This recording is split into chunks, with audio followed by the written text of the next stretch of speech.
Whether it's carrying a boat or ATV, farm equipment or furniture, we've all, at some point, been behind a car or truck pulling a trailer loaded with something. Maybe you're the one pulling the trailer. Joe?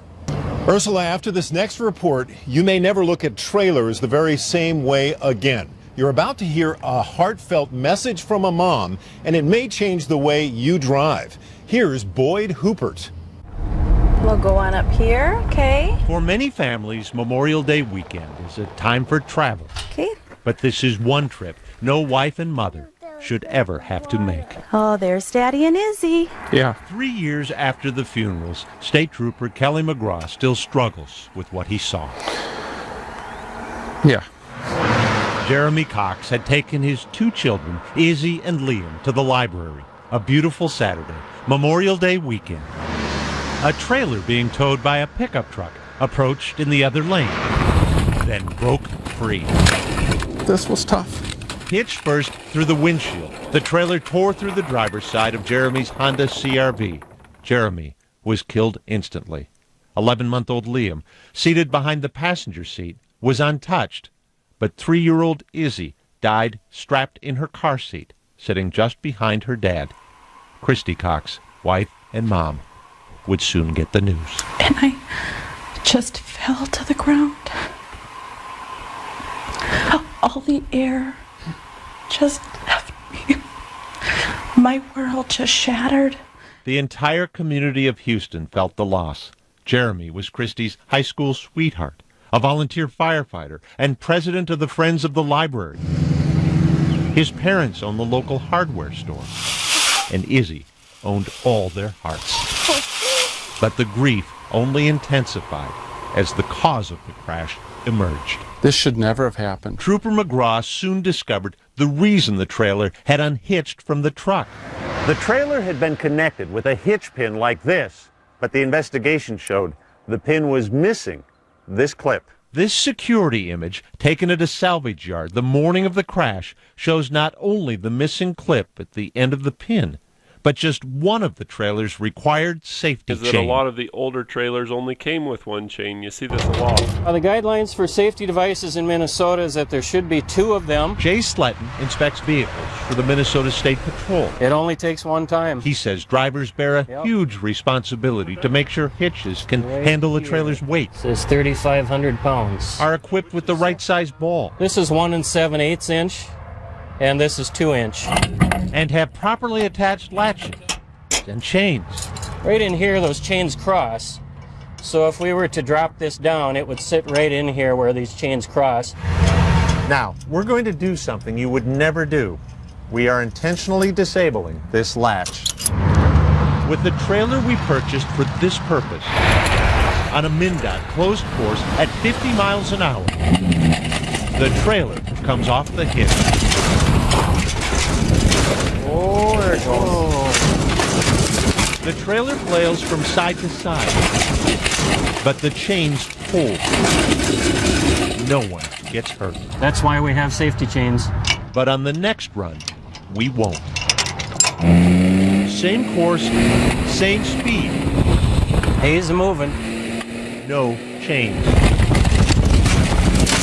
The angle of the trailer tongue and the coupler, you have the entire weight pushing behind that small area, which can penetrate and do immense amounts of damage.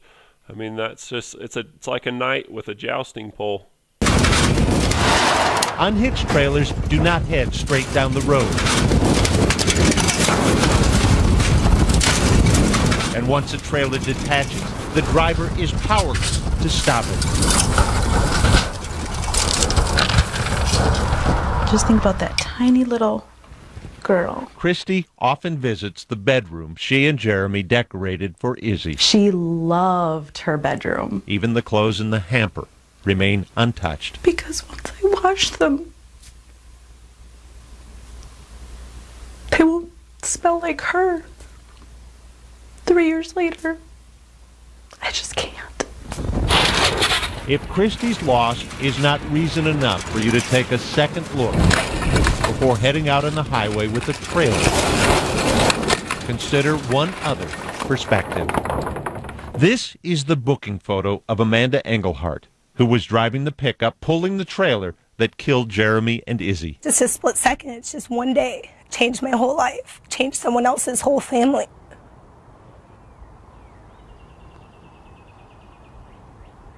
I'll never be the same. Amanda didn't own the trailer or hook it up. A family friend did. But as the driver, state law held her responsible. You don't ever get over something like this. She was sent to jail for 30 days. I'm sorry every day. Who is a firefighter? Daddy. That's right, he was. Too young to remember his dad and sister, Liam is learning how they lived. When he's older, he'll also learn how they died. Over a $10 chain and a 59-cent clip. Bye-bye, Daddy and Izzy. We'll see you later, and we love you. Christy Cox told reporter Boyd Hoopert the only reason she agreed to that interview is so that you'll remember her late husband and late daughter every time you go to hook up a trailer, to double check the safety chains and make sure the safety pin and clips are all properly in place. When I saw that story, that broke my heart. I'd seen some of the other videos and some of the complaints, and I thought they were really petty, you know, like just little details about trailers, like the wheel size. You know, for GVWR to be accurate, you can have a 13-inch wheel or even a 12-inch wheel, and depending on the purpose of the trailer, if it's an off-highway use only, that's okay. But when I saw this, that broke my heart, and I was like, over a 59-cent clip and a $10 chain? That's ridiculous. And that's when I decided I wanted to do something. If you're upset, if something gets you down, or if something makes you angry, that's tremendous. That's great as a motivator to do something about it. And then after that, quit feeling that way and don't beat yourself up and move on, get over it. Be emotionally healthy, you know what I mean? But use that as a motivation. That motivated me to buy a whole bunch of these clips and then to go looking around for homes for these clips. You know, if I knew where that one was, that 59-cent clip to put that in, I'd put that in a heart. Anybody would, but you don't get to have that kind of a luxury to know what's going to happen in the future.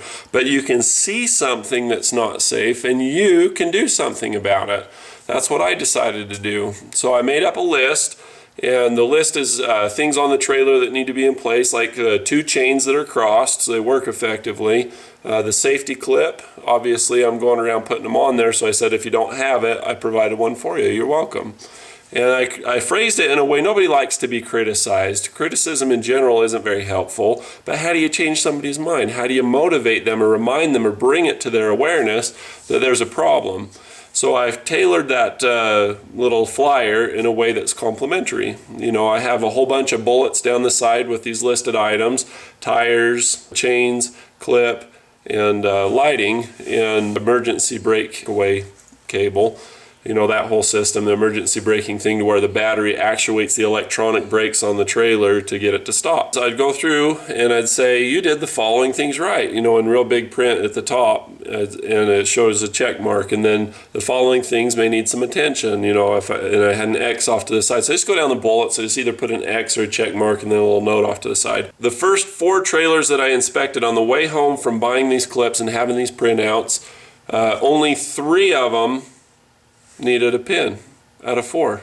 Wait, what are you saying? 3 out of 4 failed to have everything in place, and then the 4th trailer was awesome. It was in great shape. As I've continued to do this, I found 75% of the trailers that I encounter have some type of major safety problem, whether it's tires, lights, chains, emergency brake system, or the clip being missing or not hooked up, or whatever the case may be. And that's not to mention, you know, unsecured loads and all the other kind of stuff. Now, the thing that really got me is not only that there's so many violations, but it's getting easier to spot them. I think I've inspected about 50 trailers now, and out of the 50 trailers that I've inspected, if it's a commercial trailer, for example, a lawn maintenance trailer, or an enclosed trailer for a construction company, or an enclosed trailer for a furniture company, or whatever, these commercial ones seem to be the worst violators. They have the most use. You know, their percentage of time that they spend on the road is higher, which makes them more dangerous if they're not compliant. So what's interesting is I go after those and I look for those parked in a parking lot, parked on the side of the road or in business, and they're easier to find because they're everywhere. You know, there's all kinds of business trailers out and about. But it's just alarming that they're the ones on the road the most, and they're the ones that have the most safety violations. Bald tires, no chains, broken chains, no clips, broken lights, the wire harness is ripped out. And oftentimes I think another reason for that, I always have to figure out why things work. That's just the way that I am. As employees are using these that aren't used to towing or don't have the instruction or whatever. You know, it leaves that business owner vulnerable. It's just a liability. It's so hard to get people to give a darn. And so that's the whole point of this video series. I'm trying to help people to have an awareness, to give a darn. Ron Melanson woke me up. You know, he shook me, you know, with this last video that I just showed, that last clip. It really motivated me, and for that, I thank you. Excellent. And so I want to help to educate people and get them going. I hate extra legislation, and I hate extra inspections and all the bureaucracy and all the junk that goes along with that. But if something doesn't change, it's going to be absolutely necessary. Period. I don't like it any better than anybody else does. You know, especially with these small business owners, they have enough taxes and inspections and OSHA and all this other kind of stuff that makes it almost impossible for them to do their job and make a profit and support their families. I want them to be able to support their families as much as anybody does. But it's important that we do it in such a way that we're not killing each other. You know, there have been hundreds of deaths since 1978 or whenever they started keeping track of these things. There's been almost 500 of them. There's been well over 400,000 injuries and accidents related to unsecured trailers, whether it be the loads or whether that be the attachment to the drawing vehicle. I'm going to show you a little example here that I really like. Some of you who know me know that I'm really into helicopters, all things helicopters, remote control helicopters, flying helicopters.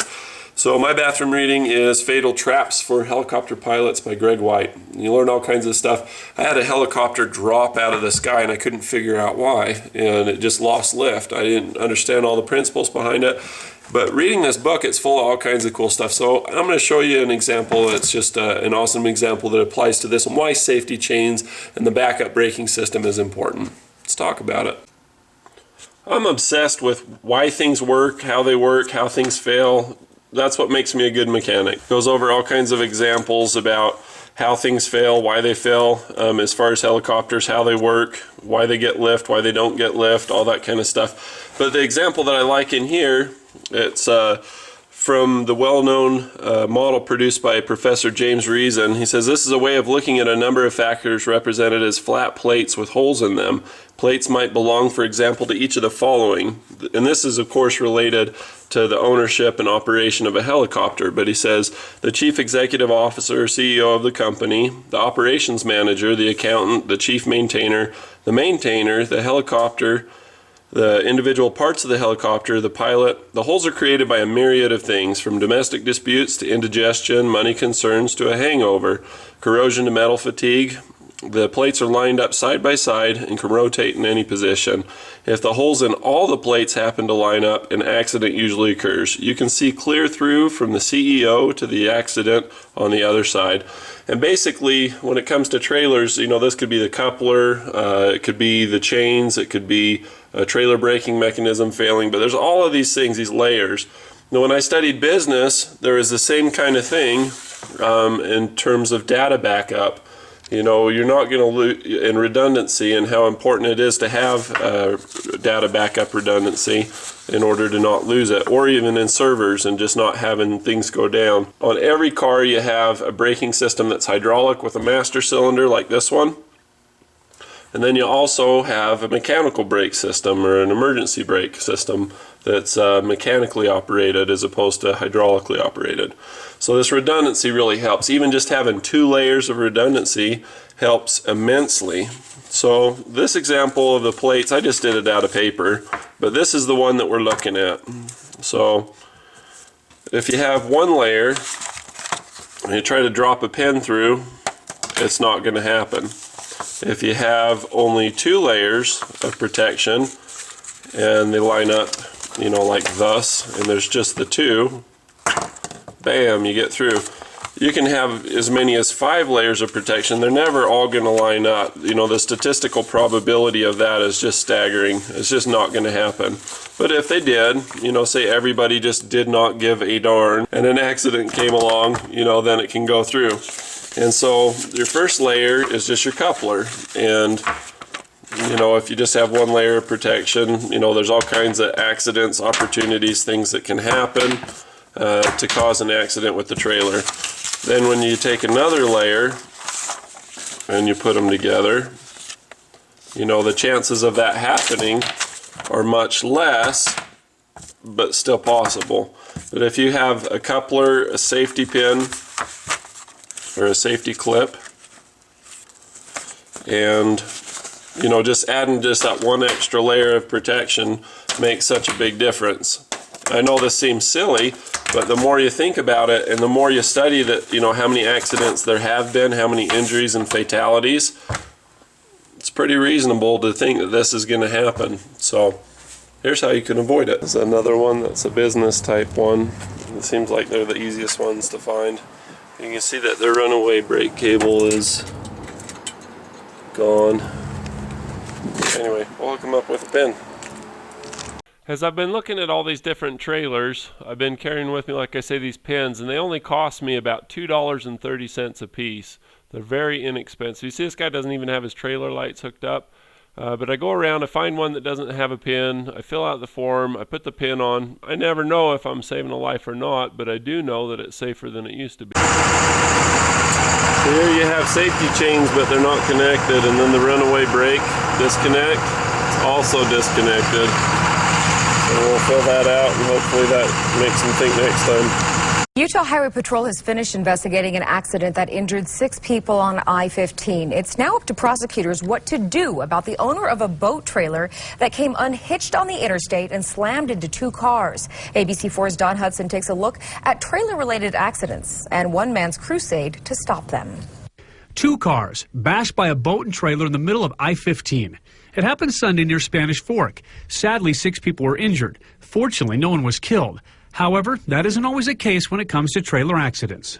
Since 1975, 15,523 people have been killed by passenger cars that tow trailers.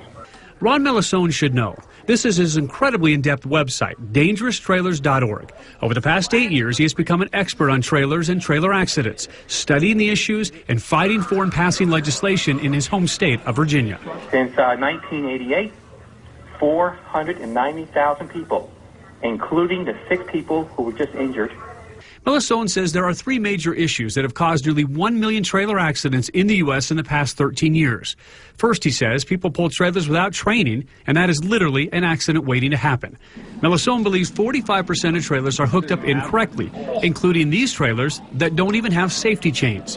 Second, Melisone says trailers themselves can often be unsafe. These trailers are exposed 24/7 to the elements. They sit out there in the rain, they get snowed on, they get salt on them, they never get inspected.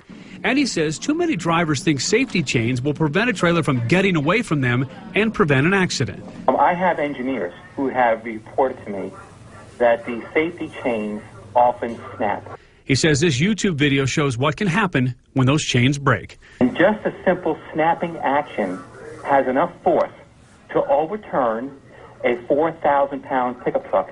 Don Hudson, ABC4 News. Utah is certainly not immune from fatal trailer accidents. 112 people have been killed in these accidents here since 1975. For more information, look for the story in the orange box on our website, abc4.com. As I've been inspecting these trailers, I've noticed 75% of them have problems with them. I don't have money to be buying everybody new tires. I don't have time to go around and put clips on all of these things that I can afford to pitch in with. In addition, I have no idea what difference that I'm making. As I put these clips on these trailers, it's not going to make the headlines. There's not going to be accidents like that. And sure, if it were family and friends and I didn't do it, you know, there'd be a deal. And I've had 3 different scenarios as a mechanic where I didn't do something about it. I advised a person about something, but where somebody took the vehicle out anyway and it resulted in a fatality, a fatal accident, and a bunch of others that are just stupid little things. But you never get to know if you did solve the problem, you know what I mean? It's like that still small voice. You just listen to it and hope that things work out right. But you don't get to see the aftermath of what happens if you didn't. It's just one of those things, but you just got to trust that, you know, if you're doing the right thing, you can feel happy about yourself that you did what you could. On the other side of it, you can't really blame yourself for things that you didn't do or that weren't in your control. You know, like those 3 examples I had, I really beat myself up about it, and I just got to the point where I was like, well, realistically, you never know. But when you can make a difference, do it. It's awesome. It's fun. As I've gone around and put the clips on the trailers and stuff, sometimes it's exciting. It reminds me of when I was a teenager and I'd go around in toilet paper houses or sneak around or do something like that. And, you know, even more exciting is when they're there and I talk to them and give them a free. I've been giving them the clips, but I've also been handing out some of these. These are like 15 bucks a piece. I get them wholesale, so I don't pay quite so much for them. But I've been giving people the trailer brake things and committing them. I'm saying, will you use this if I give it to you? Will you make sure that your battery's charged? And they say yes, and they do it. So, and that's awesome. I'm going to share a story with you. This is a story about an old man who is visiting the beach. He's walking along and he sees a young boy who is walking along this beach, and it's just littered with starfish. Everybody's already heard this. Humor me. So there's starfish strewn for miles and miles along the beach, and this old man sees this little boy picking them up and throwing them in, picking them up and throwing them in. It's just an unsurmountable task, and that's basically what this is anyway. So the man walks up to the boy and he says, "What in the world are you doing?" And the boy explains, "Well, I'm throwing the starfish back in so they don't dry out and die." And the man explains, there are miles and miles of beach, there are thousands of starfish. There's no way you, being as small as you are and as many as the starfish are, that you can possibly make a difference, you know. And so the boy listens respectfully, waits for the old man to finish, and then he picks up another starfish and he says, "But it makes a difference to this one." Kerplunk. Life has so many twists and turns, and there's so many things that are not fair or just ridiculous, or what are the chances, you know, like we talked about statistical probability with the paper example. But the fact of the matter is that by doing this, I'm helping somebody learn, and then making the video multiplies that by a lot. Thank you very much, YouTube. When you do this and you spread that, then you teach somebody. Somebody teaches something else, and it makes waves. You guys have heard of the butterfly wing effect, or whatever the effect it is, that if a butterfly flaps its wings in one place, it can make a difference somewhere else. So that's all I'm trying to do, and it's got to help at least on a single basis, but I think that it has opportunity to make waves, and that's what makes it worth it to me. So I really appreciate you watching my video. If you've taken the time to watch the video all the way through, consider yourself a pat on the back. If you wouldn't mind, click the thumbs up. That'll help it to be seen by more people. Feel free to share it. If you like videos like this, be sure to click subscribe. I have a really high rate of views, but a very low rate of subscribership for what I put out. So people are seeing these, but they're not subscribing, and I don't know what to think of that. I'm just happy that people are learning and becoming empowered, and that's the important thing. Cheers. Love ya.